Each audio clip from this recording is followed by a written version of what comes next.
Wow, what's good, family? It's me, Coach 67 Sports TV. Shout out to the awesome and amazing LDBC, Lions Den Broadcasting Community. Shout out to the Impact Creative Society. And shout out to the greatest university in the world, the Southern University, home of the mighty Jaguars. In this particular live stream, I'm going to talk about my top 10 Southern University list, top 10 Southern University wide receivers list, excuse me. My top 10 Southern University wide receivers list that the video I dropped earlier. And, I don't plan on being on this particular live stream for too long. I'm just going to break down what I talked about in the video itself. So, uh, real quick, shout out to my brother Jared 11 Green. I know tomorrow we're going to do the Southern Baller Show on his particular channel. Shout out to the brother Brent Fox. Shout out to the brother Cadillac Red.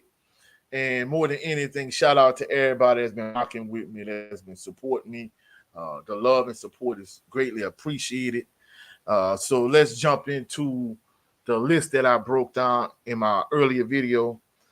And I did my top 10 Southern University wide receivers list. And I started at the bottom as I usually do, and I work my way to the top in terms of going from, basically the bottom of the list and work my way to the top of the list. So I'm going to do that real briefly and quickly. In terms of my honorable mentions, I had Devin Lewis first.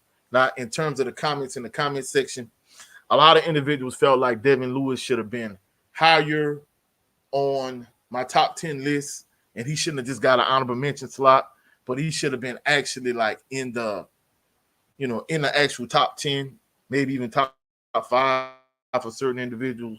The reason why I had Devin Lewis lower, and I knew Devin Lewis was a dog because I had before I actually saw him play, I had a class with Devin Lewis. And salute to my brother Jared 11 Green that's in the chat. I had a class at Southern University, and at the time, the offensive coordinator, Mark Orlando, actually came to the class to talk to the professor to make sure Devin Lewis was doing everything he needed to do, to keep his grades up, to remain academically eligible. And for me to see Mark Orlando actually come to class to check on Devin Lewis, they let me know that Devin Lewis was a good player and he was a dog. And, while the time he actually played at Southern University, Devin Lewis was actually a good receiver. I think the thing that just kind of is the fact that I think he just was overshadowed by Micah Hayes. I think had he not played with Mike Hayes, I think he'll probably be higher on my list. But in my mind, he was because in my mind, he's perpetually just constantly overshadowed by Mike Hayes should be. And that's the thing, what a lot of these individuals on the list, if they played with a different quarterback at a different time in a different era, more than likely they'll probably be higher. But if you play quarterback, just to use for example, right? Brian Lee is one of the quarterbacks in my top 10, well, in my top 5 Southern University quarterbacks list, the Pete Richardson era to now. And the quarterback that was behind him was Warren Matthews. And Warren Matthews could never beat out Brian Lee. Warren Matthews, senior year, he was moved to tight end, and he ended up being a pretty good tight end. But the crazy thing about it is, if Warren Matthews would have played, just say, for example, last season, I think Warren Matthews would have easily been a starting quarterback at Southern University. And in addition to that, not only would he been starting quarterback last year, but I think somebody like August Petrie III probably would have actually been on this list had he had a quarterback like Warren Matthews. So that's the point I'm trying to make. A lot of these receivers on this particular list, it comes down, it's just a matter of timing. So Devin Lewis with the, my first honorable mention slot. The other honorable mention slot went to Kenyatta Sparks. Kenyatta Sparks was an excellent wide receiver in terms of once you got in the ball in the open field, he was fast, he was dynamic. You wasn't gonna catch him from behind. But I think more than anything, he was an excellent punt and kick returner. He was a good receiver, but he was more so, I think, a better punt and kick returner more than anything. And I think that's the thing that probably kind of lowered him a little bit in my list. And the fact that he also played with Fred Bailey, who's in the top 5, and he played with Donnell Baker. Him having those other wide receivers to kind of take pressure off him. But more than anything, they probably took touches from him. The fact that he played with Fred Bailey, Fred Bailey got like a lion's share of targets on that particular team from Eric Randall. So that's the thing that kind of lowered him on this list. So getting into the top 10, at the bottom of the top 10, this one particular individual, many individuals had him in their top 5. A lot of individuals had him much higher on their list than I did mine. James Vernon. I had James Vernon at number 10. And as I said in the comment section, like my friend was a DB at Southern University. He transferred from Utah State to Southern. Him and I had multiple classes together. He and I got cool. He was cool people. His name is Terrence Arnold. We used to call him TA. And TA, when he talked about James Vernon, once TA finished playing and he went to the NFL Combine and everything, and he came back. He was taking classes at Southern, whatever. He told JV, he told James Vernon, like, hey, you need to step up. You need to be more of a leader, so the team go to the next level. And his response was like, man, they don't want to listen. And TA was like, man, you need to up and make them listen. Like, you, the best player on the team, like, you need to take a stranglehold of this team and take them to the next level. And he was like, man, they don't want to listen. I'm going to just do me. I'm going to do me. And literally, like, the next semester, James Vernon failed off the team. He wasn't eligible for his senior season at Southern. And I think, my homeboys, his observation of JV in terms of the fact that he just thought JV was, like, talented but had no leadership skills. I think subconsciously I kind of lowered James Vernon in terms of what he was as a player. I mean, don't get me wrong. He was a dog in terms of once he got the ball in the open field, you was not going to catch James Vernon. He used to take a lot of little tunnel screens and bubble screens. And, he'd take a little sharp play and he'd take it to the house. And I think that's the kind of common thread with a lot of these wide receivers on Southern lists. For the vast majority of Peterson's time at Southern ran either a pro-style offense, but primarily they ran a spread offense. At a certain point, they ran the Florida State offense, which the Florida State ran in like the mid to late 90s. And at a certain point, they also ran the St. Louis Rams spread offense. And even though Southern ran a spread offense a good portion of the time, it primarily was a West Coast offense, meaning that all the wide receivers ran short routes, and it was more catch and run more than anything. So a lot of these receivers on this list, they were good in terms of run after catch, where they would catch a short route and they would make maybe a player miss, or they would run a player over, or whatever the case may be, and they would get a bigger gain. So, they relied a lot on rack, run after catch, or yards after catch, rack or yak, whichever one you call it. Next on this list, I had at number 9. So I just had James Vernon at 10. Number 9, I had Michael Green. The only reason why Michael Green probably wasn't higher on this list was he's a primary target on Pete Richardson's first WAC championship team at Southern. So that team was primarily a run-heavy team. They leaned heavily on the offensive line and Lindsey Scott Sr. So also Alden Foster was on that particular team. So they relied heavily on a run game, and I think that's the only reason why Michael Green isn't higher on my list. Next, Lee Dawes. And I know a lot of individuals, I think they kind of underrate Lee Dawes because he wasn't as much of a dynamic player as maybe somebody like a James Vernon or some of these other wide receiver lists. He wasn't as much of a game breaker as a lot of these receivers. But Lee Dawes, he played a good little time at Southern. He was productive. And he just kind of was one of these core players that you really need to build a good program. He wasn't as flashy as some of these other players, maybe like a James Vernon. But, Lee Dawes was productive. He'll run you a little short route. He might not take it to the house like somebody like a James Vernon, but he was going to make a couple people miss, and he was going to get you some good positive yards I think Lee Doss was like a foundational type player, and he was the primary target on Southern's last WAC championship team. So I think that's the reason why I have Lee Doss higher than a lot of other people probably would. Now these next two at 7 and 6, I kind of closely attached them. Chris Davis and Alfred Art, the second to last team that won a SWAC championship at Southern. These two wide receivers were the top two wide receivers on that team. And I think the big thing about it is they were just so dynamic in terms of, Alfred Art and Chris Davis. You couldn't double Alfred Art because Chris Davis was going to get off. You couldn't double Chris Davis because Alfred Art was going to get off. And Alfred Art was such a good wide receiver, but he also was a very good baseball player at Southern University.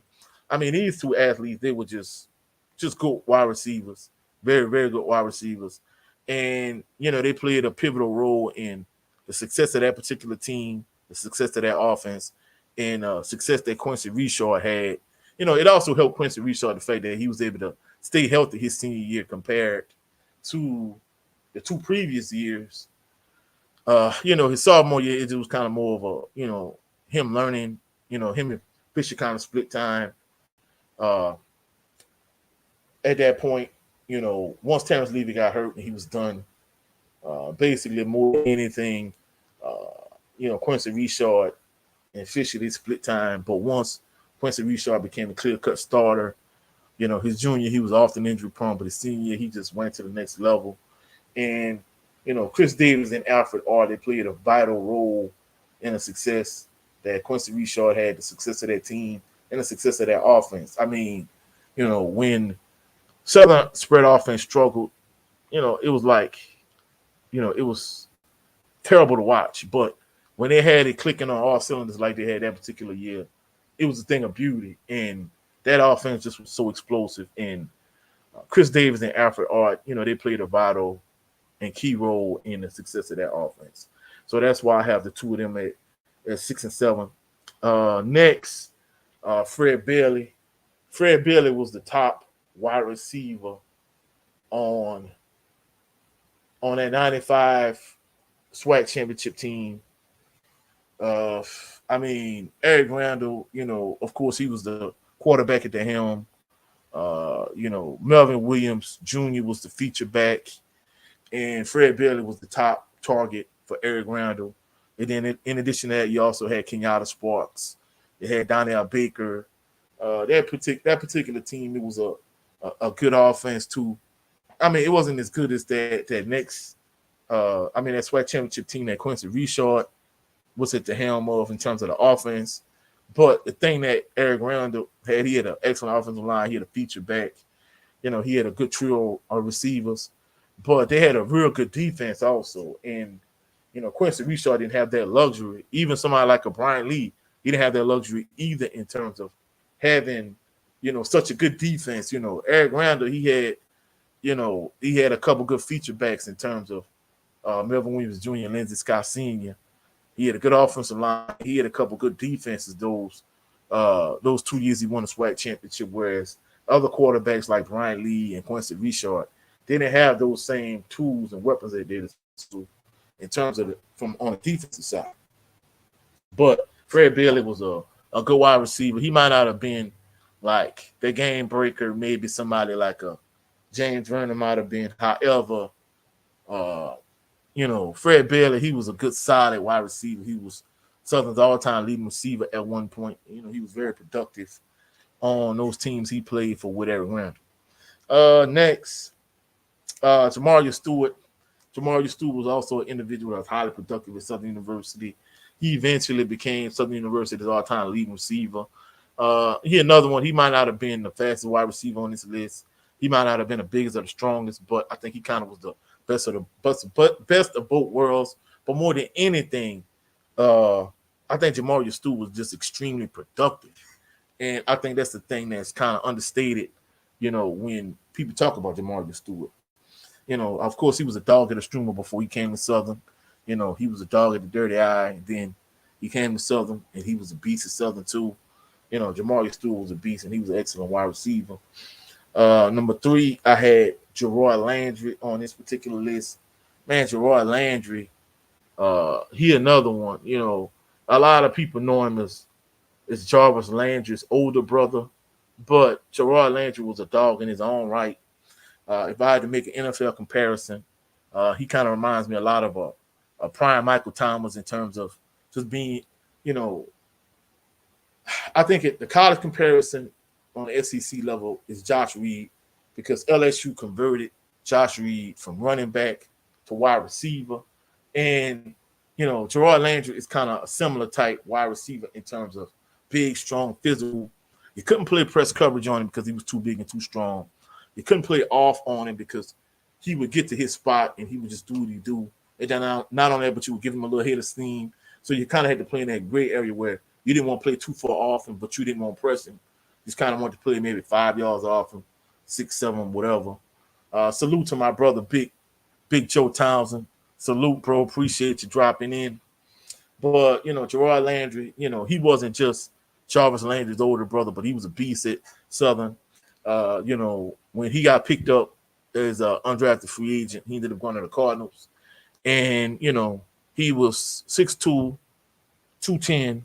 And instead of them just leaving him at his natural position, which was wide receiver, because even when he was at Southern, there was talks about moving Gerard Landry to tight end, but they never moved him to tight end. They left him at wide receiver, which I felt like was his natural position. But once he got to NFL training camp with the Cardinals took him and moved him to fullback. And I just kind of felt like, nah, that really wasn't a fit for him. But according to the NFL scouts, he was he was like a white chip wide receiver. They really didn't see him making it in the league as a wide receiver.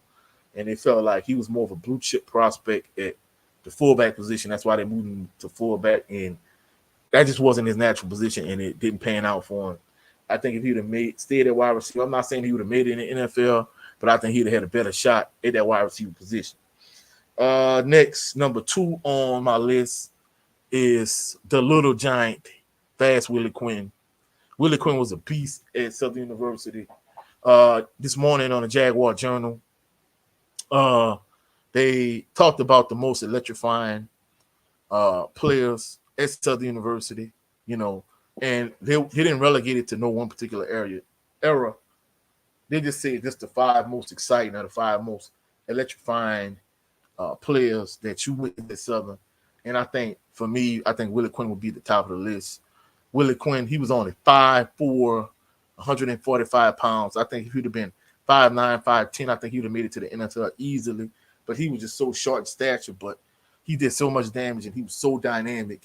Once he got the football in open space, whether it was as a wide receiver, a punt returner, a kick returner, you could count on him doing something, making something happen. And if he got too much in the open field, he was going to make a house call. And to me, it just was crazy and mind-boggling that teams were constantly just punt him the ball and kick him the ball. And I'm like, do y'all not see what this dude does as a punt and kick returner? To me, it just was crazy, the fact that teams punted and kicked him the ball. But even as a wide receiver, he was a game breaker. If he got the ball in open space, he was going to make a house call. I think the biggest drawback on him was his lack of size. Like I said, he was only 5'4". A lot of times he was fast enough just to run a go route and beat the DB over the top. But because his lack of height, if he was up against an opposing cornerback that had good recovery speed, the DB would be able to recover. And the fact that he was so short and he didn't have a huge catch radius like some of the other wide receivers on this list, a lot of times they were just able to knock the ball away because he was so short. But I think he did better in the short and intermediate game because his lack of height, he, like I said, he was only 5'4". So, crossing routes, he was excellent on. I think that's probably the best route in his route tree. Of course, he did a good job in terms of running reverses and jet sweeps and tunnel screens and bubble screens and that type of thing. He just was a dynamic player once he got the ball in open space. But in terms of, just being an excellent wide receiver, he was a dog, and to finish out the top 10 list, the Pete Richardson era to now, Mike Hayes was the number 1 player on the list. Of course, I had multiple classes at Southern University with Micah Hayes. But Micah Hayes, as a football player, he just was a beast, 6'5". Usually he was like 210, 215. And he was another one, you know, he was so much taller than most of the DBs that he played against. You know, in many instances, Terrence Levy or whoever was at quarterback, they was able to just drop back to pass and just throw the ball up. He would just go and get those 50-50 balls, all those jump balls. You know, he was a good basketball player, so he had a basketball background. He understood position and he understood leverage. You know, he understood, you know, where I should be. In many instances, you know, he would just moss those smaller DBs that, you know, were against him.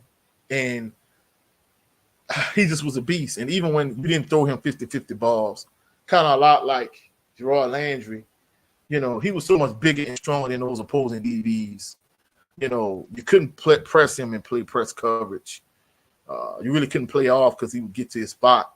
And I think the difference between Mike Hayes and Gerard Landry was the fact that Mike Hayes was able to go up and go get those 50-50 balls. He was able to moss smaller defensive backs. Then in addition to that, you know, Mike Hayes was able to break tackles like Gerard Landry.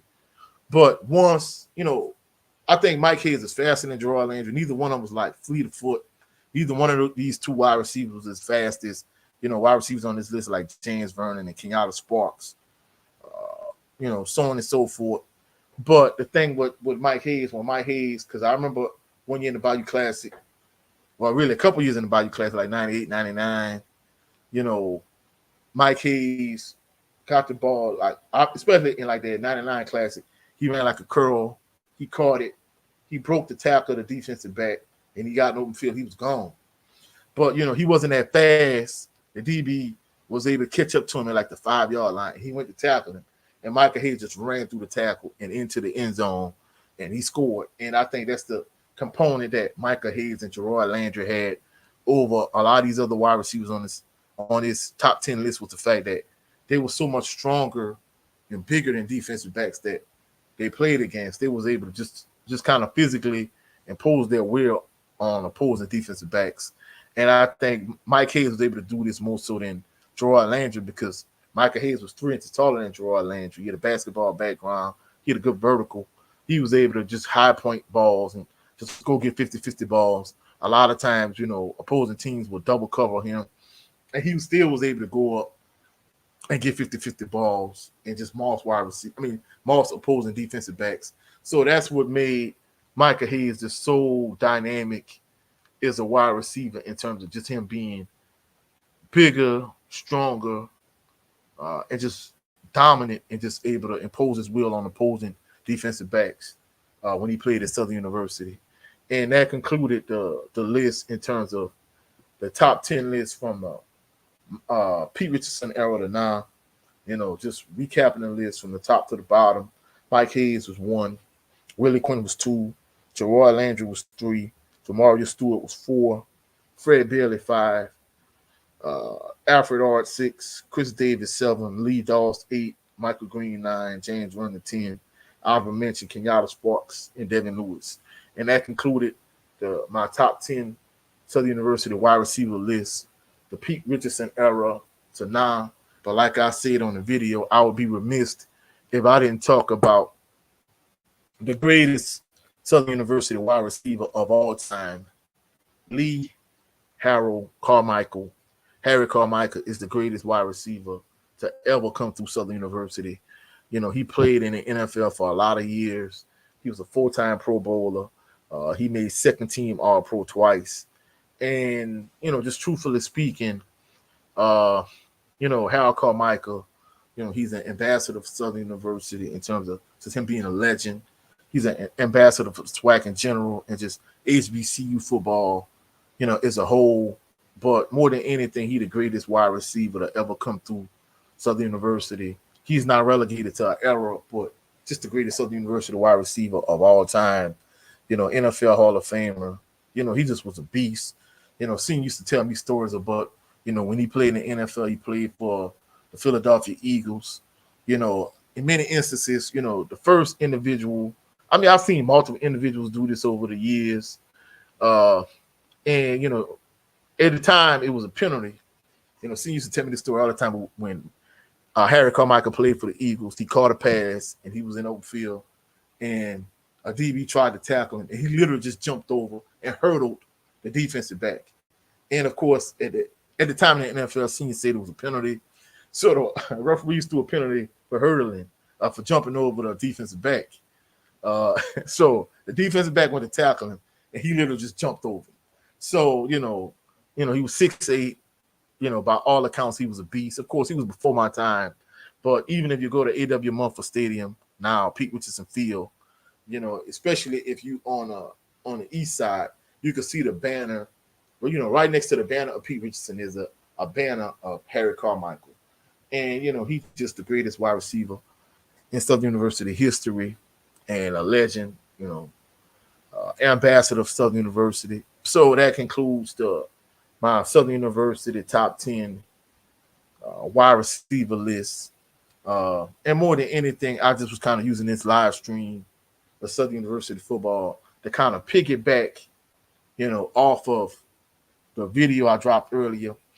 In addition to that, just other Southern University news, more than anything, it's just kind of a dead time of year in terms of, we kind of in, late June, getting ready into July. So more than anything, fans like myself, we chomping at the bit. We ready to get the week 0 for, the college football season to start. And, for the exception of a couple of individuals, transferring in the transfer portal, there's not a whole lot going on, so I was able to cover Southern University's 2024 Blue versus Gold spring game. But after the spring game, for the exception of individuals entering the transfer portal, individuals that Southern University was able to go get, via the transfer portal. I mean, for the most part, it's not a whole lot going on. And, like I said, this live stream was pretty much more than anything, just to kind of give like a recap of, what took place in terms of, what I covered in terms of, my video that I dropped earlier today. So that's what this video was for. And, more than anything, I just kind of appreciate, everybody has been showing love and support. Like I said, in the terms of, Southern University, just SWAC in general, HBCU football around overall as a whole, just not a whole lot going on. This is that particular time of the year where, just not a whole lot happening, a whole lot going on. And, that's why I dropped, the next video in terms of my Southern University top 10 wide receiver list. I'd already did this video, but like I said in the video, videographer and I, we just kind of parted ways. There was no bad blood or anything. We just went in different directions. So I'm at the point now where I'm trying to find a new videographer, that's going to be able to, work with me in terms of content creation, because I'm getting ready to expand the portfolio. My brother, Jared Lovin Green, and I, we getting ready to work on something in terms of another show. And I just kind of wanted to drop this live stream, just to kind of, show some love to Jaguar Nation and, all these individuals when it comes to Southern University content creation that's been rocking with me, that's been supporting me since day one, and these individuals that just constantly give me support, like Adrian Crook and Motivation to Be a Millionaire, Desmond Allen, Relaxing Calm Rain, my brother Jared Lovin Green, Big Joe Townsend, just everybody that's been coming through and constantly showing love and constantly supporting. I appreciate y'all love and support. For my shout outs for the individuals that actually dropped in. Salute to my brother Jared Lovin Green. Go over to his channel tomorrow.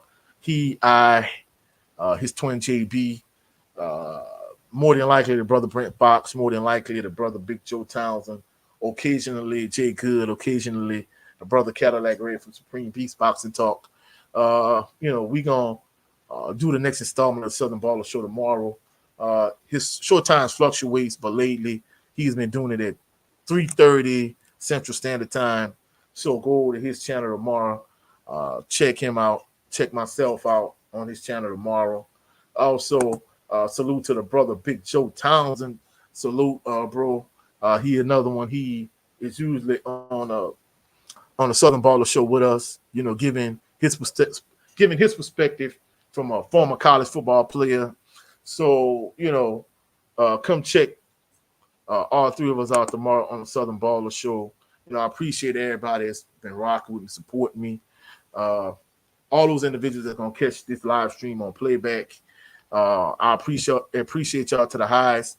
Also, in whether it's this comment section or the comment section for the top 10 wide receivers video, tell me what you want me to cover in terms of Southern University football, whether it's another top 5 or top 10 list, whether it's a particular subject or topic that you would want me to address and talk about. Just drop your ideas, things you want me to cover in a chat, whether it's for this live stream or for that video. Hope y'all have a blessed and phenomenal evening. Catch y'all on the Southern Baller Show with my brother Jared 11 Green tomorrow. My brother Big Joe Townsend, his twin Jared 11 Green, twin JB, the brother Brent Fox, and any other individuals that may hop on and check us out. Catch y'all on the rebound. Y'all have a blessed and phenomenal evening. Peace and blessings.